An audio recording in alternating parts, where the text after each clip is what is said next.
უნდა გავიფრთხილდეთ და დავჟღოთ წყალი. უნდა არ დაყარო.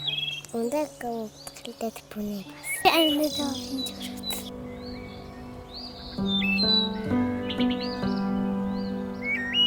კანი უნდა დავკეტოთ. ბუნება უნდა არ დავაბინძუროთ. ხეები არ უნდა ამოწეროთ. დავუფრთხილდეთ ბუნებას. ხშირად გავს ყვავილებს.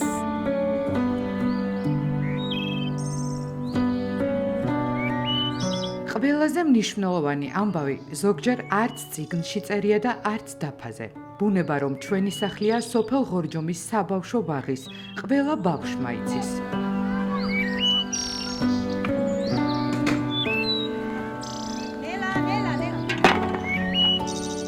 მე გახლავართ გიული მარკოიძე, ღორჯომის საბავშვო ბაღის აღწრდელი.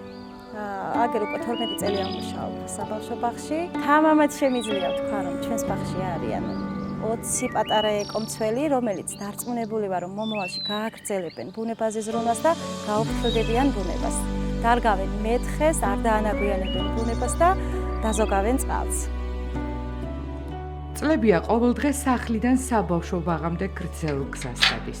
საყვარელი საქმის საკეთებლად დაბრკოლება არ არსებობს. არც მაშინ, როცა 4 კილომეტრიან გზას მკაცრ ზამთარში რამდენიმე მეტრიანი თოვლი ფარავს.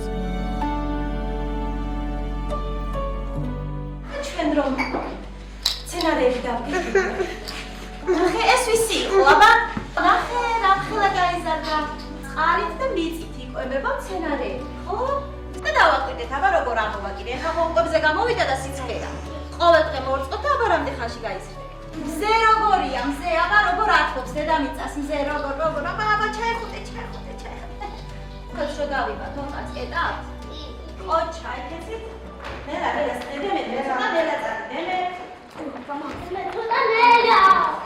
დავასუფთავოთ?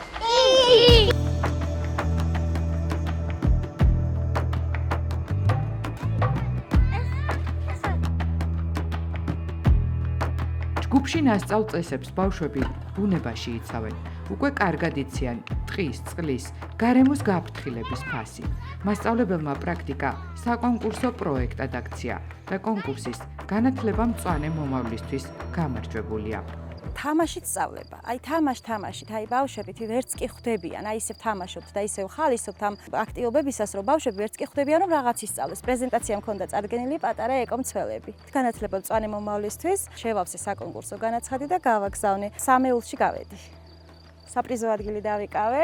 აი ის რომ მონაწილეობა მივიღე ღორჯომიდან ამ ხელა მანძილი გვაშორებს ჩვენა ქალაქთან და მოწყვეტილი ვართ. ძალიან სასიამოვნო იყო ჩემთვის და გამარჯვება ხო ორმაგაც სასიამოვნო შემდეგ. ჩვენ მაინც ვაკეთებდით ამ საქმეს, მაგრამ ეს ჯილდო იყო ჩემთვის мотиваცია, რომ უკვე გავაგრძელო მომავალში. ახლა მისით მთელი მუნიციპალიტეტი ამაყობს.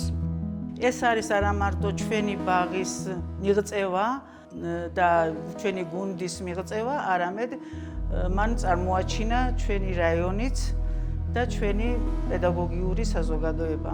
გულითადად ულოცავთ ქალბატონ გიულის მოპოვებულ ჯილდოს. განათლება მწვანე მომავლისთვის გარემოს დაცვის და სოფლის მეურნეობის სამინისტროს პროექტია. გარემოს დაცვითი ინფორმაციისა და განათლების ცენტრი კონკურსს ყოველწლიურად ატარებს. გარემოს დაცვის მსოფლიო დღეს კონკურსი სკოლისა და ბაღის მასწავლებლებისთვის იმართება. აღნიშნული პროექტი მიზნად ისახავს პედაგოგების ღვაწლის აღიარებას. პედაგოგებისა, რომლებიც მთელი წლის განმავლობაში უზრუნველყოფენ ჩვენი მომავალი თაობის წარმომადგენლებისათვის ცნობიერების ამაღლებას გარემოს დაცვით და აგრარულ საკითხებზე. ჩვენი ცენტრი უზრუნველყოფს შესაბამისი საგანმანათლებლო მასალის დანერგვას. პედაგოგები ყოველწლიურად იყენებენ შესაბამის საგანმანათლებლო მასალას 5 ივნის გარემოს დაცვის საერთაშორისო დღეს. ვაჯილდოვებთ საუკეთესო 10 ბაღის პედაგოგს და საუკეთესო 10 სკოლის პედაგოგს. ადრეულ ასაკში შესაბამის ცოდნის მიღება უზრუნველყოფს პასუხისმგებლიანი თაობის აღზრდას.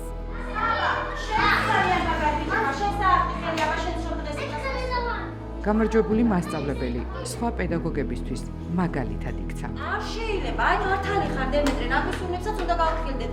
ხედავთ, როგორი ბუნება გვაქვს და როგორ ბუნებაში ვცხოვრობ და ეს ჩემთვის ძალიან მნიშვნელოვანია, რომ გავუფრთხილდეთ და მეტი ხედავ, რომ უფრო მეტი გამწვანება რო კონდეს და ძალიან მნიშვნელოვანი იყო ეს ჩემთვის და ჩემი იდეა ჩავდე იმ ბავშვებში, რომლებიც მომავალში ალბათ გააგრძელებენ ბუნებაზე მოვლას.